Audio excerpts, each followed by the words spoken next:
தமிழர்களுக்கு பெருமை சேர்க்கின்ற மிகச்சிறந்த கனடா நாட்டினுடைய இயல் விருதினை பெற்றக்கூடிய நம் வாழும் காலத்தில் மிகச்சிறந்த எழுத்தாளராக திகழ்கிற இன்றைய விழாவினுடைய நாயகர் திரு எஸ் ராமகிருஷ்ணன் அவர்களுக்கு என்னுடைய அன்பான வணக்கத்தை நான் முதற்கண் தெரிவித்துக் கொள்கிறேன். ஒரு 30 வருஷமாக மேடைகளில் பேசுகிறேன், பயந்ததில்லை. சூப்பர் ஸ்டார் இருக்கிற மேடையில் கொஞ்சம் பயமாக இருக்குது.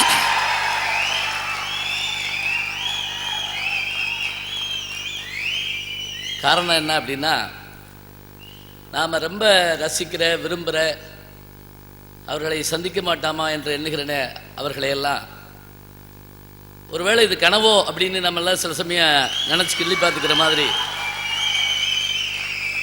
என் வாழ்நாளில் பல சம்பவங்கள் நடந்திருக்குது. அதில் இன்றைக்கு நம்முடைய பெருமைக்குரிய சூப்பர் ஸ்டார் அவர்கள் இங்கே வருகை தந்து புகழ்மிக்க எழுத்தாளரை பாராட்டுற அதே மேடையில் எனக்கும் அந்த வாய்ப்பு கிடைத்திருக்கிறது. அந்த வாய்ப்பை தந்த திரு எஸ் ராமகிருஷ்ணன் அவர்கள், என் இனிய நண்பர் எழுத்தாளர் கவிஞர் மனுஷபுத்திரன் அவர்கள் ஆகியோருக்கு என்னுடைய அன்பான வணக்கத்தை சொல்லி, மேடையிலே எனக்கு முன்பாக பேசி அமர்ந்திருக்கின்ற வரவேற்புரை சொல்லி அமர்ந்திருக்கிற கவிஞர் உயிர்மையினுடைய ஆசிரியர் மனுஷபுத்திரன் அவர்கள், தமிழ்நாட்டினுடைய மிகச்சிறந்த நல்ல கவிஞர். பலர் அதை பற்றி அவருடைய கவிதைகளை வாசித்து பேசுகிறப்பெல்லாம் அவர் சந்திக்காமலே அவரோடு நட்பு கொண்டிருக்கிற பலர் இருப்பாங்க. நாங்கள் எங்கள் ஊர் பக்கம் தான் அவருக்கு சொந்த ஊர் துவரங்குறிச்சி, நான் மதுரை சோழவந்தான். ஆனால் சென்னையில் தான் சந்திப்போம். உலகம் ரொம்ப சின்னதுங்கிறதுக்கு அது ஒரு எடுத்துக்காட்டு. நான் எங்கள் வீட்டுக்கு பக்கத்து வீட்டுக்காரரை ஒரு தடவை நான் அமெரிக்காவில் பார்த்தேன். ஏன்னா பக்கத்து வீட்டில் பார்க்க முடியல, அதுக்கடி ரொம்ப சின்ன உலகம் ஆயிடுச்சு. நான் அப்பார்ட்மெண்ட் வீட்டில் குடியிருந்தப்ப 10 வருஷமாக குடியிருந்தேன். இந்த ஏற்று வீட்டு அம்மா ஒரு நாள் திடீர்னு என்கிட்ட கேட்டுச்சு, நீங்கள் இங்கே தான் இருக்கீங்களா அப்படின்னு கேட்டுச்சு. 10 வருஷமாக அதே வீட்டில் இருக்கேன், எப்படி கண்டுபிடிச்சிங்கன்னு கேட்டேன். டிவியில் காமிச்சாங்க அப்படின்னு சொன்னிச்சு. ஜன்னலை திறந்தா என்னைய பார்க்கலாம், ஆனால் நான் சேட்டலைட் வழியாக வந்தால் தான் அந்த அம்மா என்னை பார்க்குறாங்க. அப்போ நமக்கு அடுத்த வீட்டுக்காரர்கள் அயல் கிரகத்துக்காரர்கள், அமெரிக்கக்காரர்கள் அண்டை வீட்டுக்காரர்கள். இதுதான் இன்னைக்கு உலகமாக இருக்குது.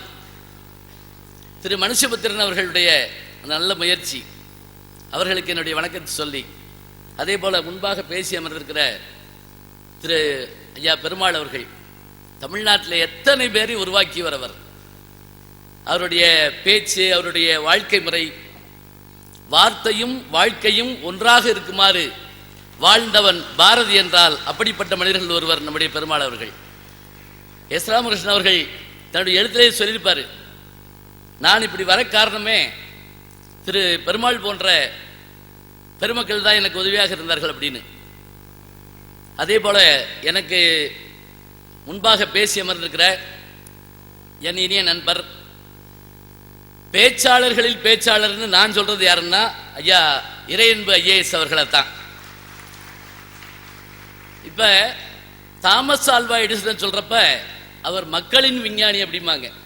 ஏன்னா அவர் கண்டுபிடிச்சது தான் உலக மக்கள் எல்லாம் போய் சேர்ந்துச்சான், மின்சார பல்பு. அப்ப விஞ்ஞானிகளின் விஞ்ஞானி யார் அப்படின்னு கேட்டா அது ஐன்ஸ்டீன் அப்படிம்பாங்க. அது மாதிரி பேச்சாளர்களின் பேச்சாளர் நம்முடைய இறையன்பு ஐஏஎஸ் அவர்கள். அவர் பேசி முடிச்சார்னா ஒரு 10 புத்தகத்தில் இருக்கக்கூடிய செய்தியை அப்படியே குறிப்பா எடுக்கலாம்.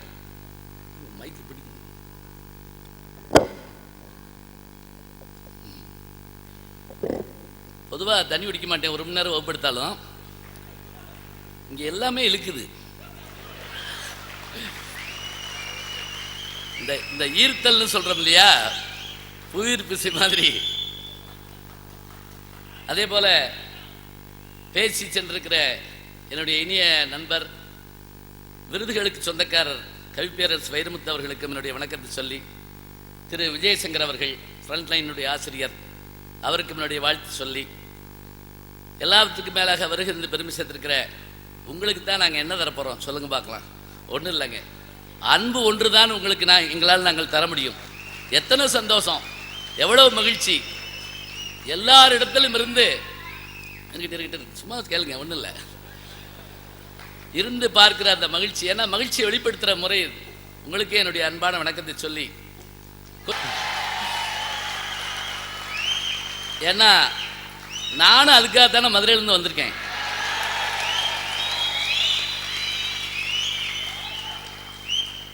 ஒரு எளிய தன்மையுடைய மனிதர், அதே போல எளிய தன்மையுடைய மிகச்சிறந்த எழுத்தாளருக்கு இன்றைக்கு பாராட்டுரை தர இருக்கிறார். அதை பார்க்க வந்திருக்கோம். எப்படி அப்படின்னு கேட்டால், முதல்ல எஸ் ராமகிருஷ்ணன் அவர்களை பற்றி சொல்கிறதா இருந்தால், அவருடைய எழுத்து எப்படிப்பட்டது, அவருடைய பயணம் எப்படிப்பட்டது. அவருக்கு வயசு 46, 66 பிறந்தவர், 46 வயசு. இது அடிக்கடி சொல்கிறோமேன்னு அவர் கவலைப்படக்கூடாது. ஒன்றும் இல்லை, இந்த வயசில் நீங்கள் புகழ்பெற்றிருக்கீங்கன்னு சொல்கிறோம். இந்த 46 வயசில் உங்களுடைய சாதனைகள் எங்களுக்கு எவ்வளோ பெருமையாக இருக்குது. அவருடைய பயணம் எப்படிப்பட்டது, இடைவிடாத பயணம்ங்க. பயணப்பட்டுக்கிட்டே இருக்கணும். ஒரு எழுத்தாளன் உட்கார்ந்த இடத்துல எழுதவே முடியாது, பயணப்படணும். நான் பார்த்துருக்கேன். சரி, பயணப்பட்டுக்கிட்டே இருக்கணும். இரவு பகல் பாராது பயணித்தல். அதுக்கு என்ன அர்த்தம்னா, ஏதாவது ஒரு இரவு 2 மணிக்கு நான் எங்கேயாவது பட்டிமன்றம் முடிச்சுட்டு வர்றப்ப அங்கனக்குள்ள ஒரு டீ கடையில் அவர் டீ குடிச்சுட்டு இருப்பார்.